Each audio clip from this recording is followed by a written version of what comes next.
Isang araw, si Congressman Bosita ay nakatanggap ng reklamo mula sa isang rider na kinumpiska ang kanyang lisensya ng isang pulis. Ang dahilan ng pagkumpiska ay hindi malinaw at walang sapat na basihan. Agad na tinungo ni Congressman Bosita ang lugar kung saan nangyari ang insidente upang personal na makausap ang pulis na responsable. Anong sabi? Sir, sumama ka sa akin, tutuluyan kita para madala ka. Pakukulong kita, sabi niya. Sir, huwag naman po, sir. Minto po siya, may sinabi po siya sa akin. Sabi niya, para hindi kita tuluyan, hindi ka sa akin, may sabihin ako.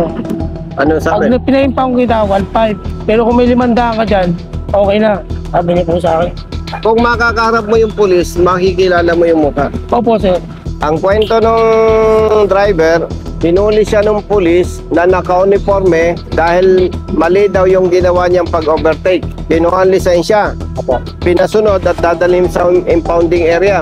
Nagbagong isip, tumigil. Kapag na-impound daw, 1.5 ang babayaran. Totoo sinasabi nito, doon sa amount pa lang 1.5 daw ang babayaran, sabi ng pulis. Kapag nagbigay siya ng 500 pesos, wala nang problema. Nung wala siyang may bigay na 500 pesos, diretso sa impounding at susunod ang pulis. Isang oras siyang naghintay, walang dumating na pulis. Nagtanong ako dito sa tropa nating pulis, may CCTV dito sa MPD headquarters. Kaya madali nating ma-identify. Dahil kaninang umaga lang nangyari yung insidente. Ikaw ba? Alin po yun, sir? Siya po yun, sir. Diba? Ano po yun? Pulis ka? Opo, sir. Asan ang lisensya nito? Sir, nasa akin po, sir, kasi hindi ko na po siya i-impound yan. Ay, sumama ka sa akin sa investigation. Nahirapan kaming maghanap sa iyo Kanina ko pa po siya nanap, sir. Nandun po O ako. doon ka magpaliwanag sa investigation. Opo, sir. O sumama ka sa amin. Ba't mo ginawa yun? Pero ano po? Ano bang natapos mo? Yung technology po. O bakit mo kinumpis ka lisensya? Sir, kasi po, i-impound po sana siya kanina, sir. O, Hindi po kami nagpanag po sa impounding. magkano hinihingi mo? Ay, wala po, sir. Hindi po lang sir. Di bale, doon ka magpaliwanag sa ano. Opo, sir. Anong ginagawa mo dyan? Po? Anong ginagawa mo Sir, doon? pipili sa ng tubig, sir, kasi kanina ko pa po siya hinahanap sa infrastructure. Oo, nakabiyahe, sir, kasi Wala, isang oras yan naghintay doon Hindi ka naman dumating. Linggo-linggo, sir, 2.7. Umalis lang po, sir, kasi may inspection po. Nasaan lisensya niya? Nandito po, sir, sa motor hinahanap ko nga po, sir. Pag ibabalik mo ako. Nasaan lisensya niya? Nandito po siya, sir. Siya po yung presidente. O, halika, kunin mo. Ito po yung presidente na lang, sir. Alam po na hinahanap namin siya kanina, sir. Wala, mali yung ginawa ko. Nasa motor daw niya yung lisensya. Ilang taong ka ng pulis? 9 years. O, ba't nagawa ka ng gano'n? Wala kang panikit Dito ko nga po na ano, sir. Dito ko nga po kaya sabi ko, hindi ko po tinuloy i-impound, sir. Wala, hindi pwede yun. Pang-abuso yun. Pag hinuli natin ang motorista, titikitan natin. Kung wala tayong panikit at may nagawang mali, papayuhan lang natin. Sir, po siya, ano, sir. Ay hindi, wala. Doon ka magpaliwanag tayo. 9 years ka na. O, tanungin kita, alam mong mali ang ginawa mo. Opo, sir, kaya di ko po tinuloy na impound. Pagdating daw siya sa... Pero alam mo, mali ang ginawa mo. Yung magkumpiska ka ng lisensya, tapos hindi mo tinikitan. Iwan ko lang po kasi, sir. Ito po kasi. Hindi, confiscation yun Alam ka naman, anong dala mo kanina? Motorsiklo? Opo, sir.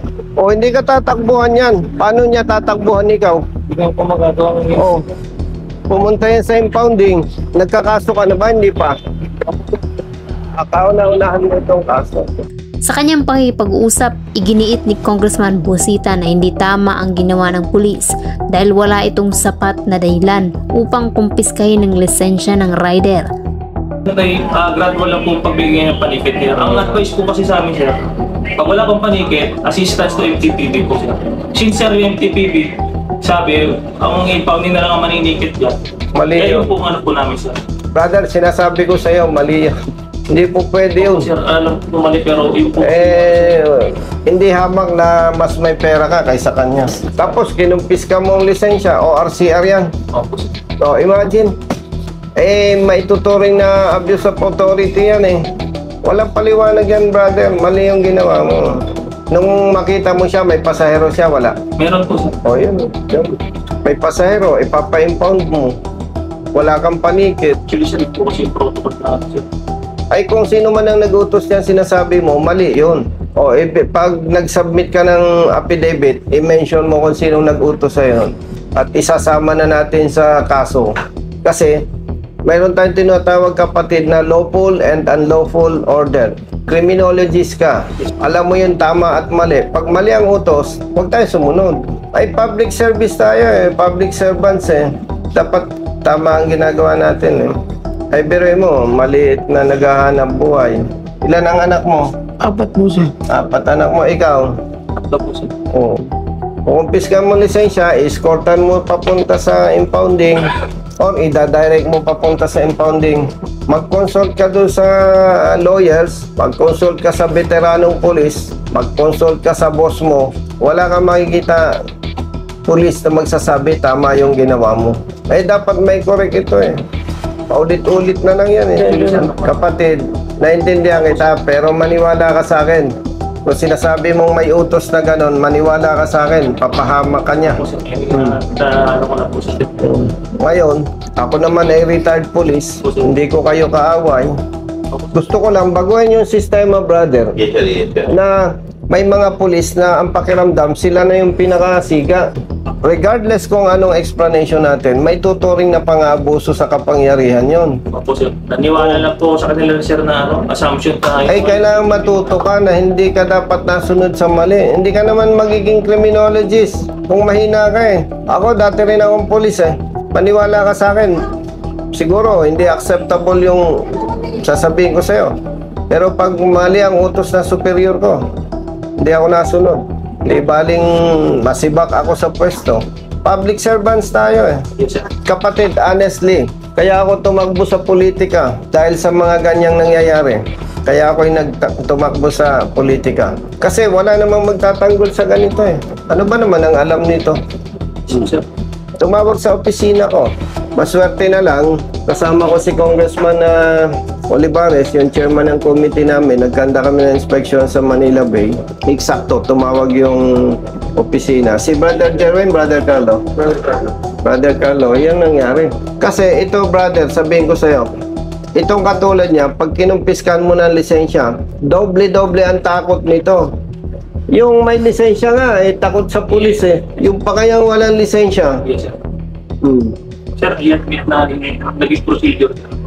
Mali po talaga. Ay mali, definitely. Nga, ganito kapatid. Siguro, sir, yung naging adoption ko sa procedure. Marami nang humingi sa akin ng pasensya pero kailangan kong panindigan na yung mali itama. Idadaan natin sa proseso, nandyan yung IAS. Kasi kung mangyayari, palambot-lambot ako, makikiusap ka, pagbibigyan kita pa paano yung iba. At gusto kong sabihin sa'yo, nung pulis ako, may kapalpakan din ako. Pero marunong din ako tumanggap ng mali. Gusto natin baguhin ang sistema 9 years ka ng pulis sa Maynila. Yes, sir. Hindi kita ma-blame. Pwede sabihin nating influensya niya. Kasi kapatid, paumanhin kasi kailangan nating itama ito. Hindi kita kilala para sasabihin natin na bias ako. Ito naman, hindi ko rin kilala. Kailangan lang natin na ayusin. Isipin mo, ang dami ng pulis na namatay dahil sa serbisyo. Pero dahil sa maling ginagawa ng ating kasama, parang ang pangit ng pagtingin ng publiko sa pulis. Puka doon. Walang dagdag, walang bawas. Ikaw naman, chief ka naman, boss ka, pwede ka na umuwi. Bahala na yung investigador dyan. Kapatid, huwag kang malungkot. Ako, 1 taon pa lang sa military.